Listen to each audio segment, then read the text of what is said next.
Hi అండి, welcome back to our channel. ఈరోజు video వచ్చేసి టేస్టీ అండ్ స్వీట్ గవ్వలు ఎలా తయారు చేయాలో చూద్దామండి. ఇవి తయారు చేయడం చాలా ఈజీ, పిల్లలు కూడా అంతే ఇష్టంగా తింటారు. మన వీడియోని కొత్తగా చూసే వాళ్ళు ఉంటే మన ఛానల్ని ఇప్పుడే సబ్స్క్రైబ్ చేసుకోండి. ఇంకా స్వీట్ గవ్వలు ఎలా తయారు చేయాలో చూద్దాం. ఒక బౌల్ తీసుకొని అందులోకి ఒక 2 కప్పుల వరకు గోధుమ పిండి తీసుకోవాలి. ఇందులోకి ఒక పావు కప్పు ఉప్మా రవ్వ, బొంబాయి రవ్వ తీసుకోవాలి.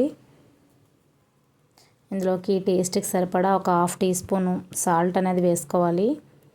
ఈ సాల్ట్ అనేది పిండి అంతటికి కలిసేలాగా మొత్తం కలుపుకొని ఇందులోకి ఒక 2 టీ స్పూన్ల నెయ్యి అనేది వేడి చేసుకొని ఇలా వేసుకోవాలండి. మరిగించి వేసుకోండి. ఇప్పుడు ఉండలు లేకుండా బాగా కలుపుకోవాలి. కలుపుకున్న తర్వాత వాటర్ అనేది వేసుకొని బాగా చపాతీ పిండి ఎలా అయితే కలుపుకుంటామో అలా చపాతీ పిండిలా కలుపుకోవాలి. మరీ సాఫ్ట్గా కాకుండా కొద్దిగా గట్టిగా కలుపుకోవాలి. మనం పూరి పిండి ఎలా అయితే టైట్గా కలుపుకుంటామో అలా కలుపుకొని మనం గట్టిగా ముద్దలా తయారు చేసుకోవాలండి. ఇలా కలుపుకున్న తర్వాత ఒక 10 నిమిషాలు మూత పెట్టుకొని పిండిని నాననివ్వాలి. 10 నిమిషాల తర్వాత ఈ ముద్దలోంచి చిన్న చిన్న పీసెస్ తీసుకొని రౌండ్ బాల్స్లా తయారు చేసుకోవాలి, చిన్న చిన్న ఉండల్లాగా. ఇలా ఒక్కసారిగానే అన్నీ ఇలా రౌండ్గా బాల్స్లా తయారు చేసేసుకొని ఇప్పుడు మన దగ్గర గవ్వలు చెక్కున్నా పర్వాలేదు, లేదంటే కొత్త దువ్వెన, వాడలేని దువ్వెన, లేదంటే ఫోర్క్ స్పూన్తోని, లేదంటే ఇలాంటి మనం బూర్లు అవి తీసుకునే మూకుడు ఉంటుంది కదా, ఈ మూకుడు మీద ఇలా ప్రెస్ చేసి సైడ్కి అనేది లాగితే గవ్వల షేప్ అనేది వచ్చేస్తుంది. ఇలా గవ్వలన్నీ ఒకసారిగానే తయారు చేసుకొని పక్కన పెట్టుకోవాలండి. మన దగ్గర గవ్వలు చెక్కే ఉండాల్సిన అవసరం లేదు. ఇలాంటి మూకుడు మీద కూడా చాలా ఈజీగా తయారు చేసుకోవచ్చు. చూడండి, అన్నీ ఒకసారిగానే ఇలా తయారు చేసుకొని పక్కన పెట్టుకొని ఇప్పుడు డీప్ ఫ్రైకి సరిపడా ఆయిల్ అనేది పెట్టుకొని ఆయిల్ హీట్ అయిన తర్వాత మనం ఎన్ని పడతాయో అన్ని గవ్వలు వేసేసుకొని మీడియం ఫ్లేమ్లో పెట్టుకొని వేయించుకోవాలి. హైలో పెడితే లోన పచ్చి పచ్చిగా ఉండిపోయి పైన అనేది మాడిపోతాయి.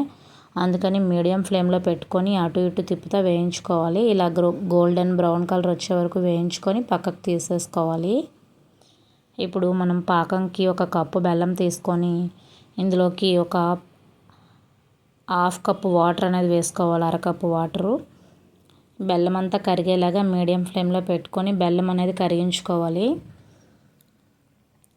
బెల్లం అంతా కరిగిపోయిన తర్వాత ఈ వాటర్ని ఒకసారి వడకట్టుకోవాలండి. ఎందుకంటే ఇందులో మలినాలు ఏవైనా నలకలు ఉంటే పోతాయి. ఇలా వడకట్టుకున్న తర్వాత మళ్ళీ పాత్ర కడిగి ఆ బెల్లం నీళ్ళు అనేవి వేసుకొని ఇంకా మంటని మీడియం ఫ్లేమ్లో పెట్టుకొని పాకం వచ్చే వరకు కూడా గరిటెతో కలుపుకుంటూ ఉండాలండి.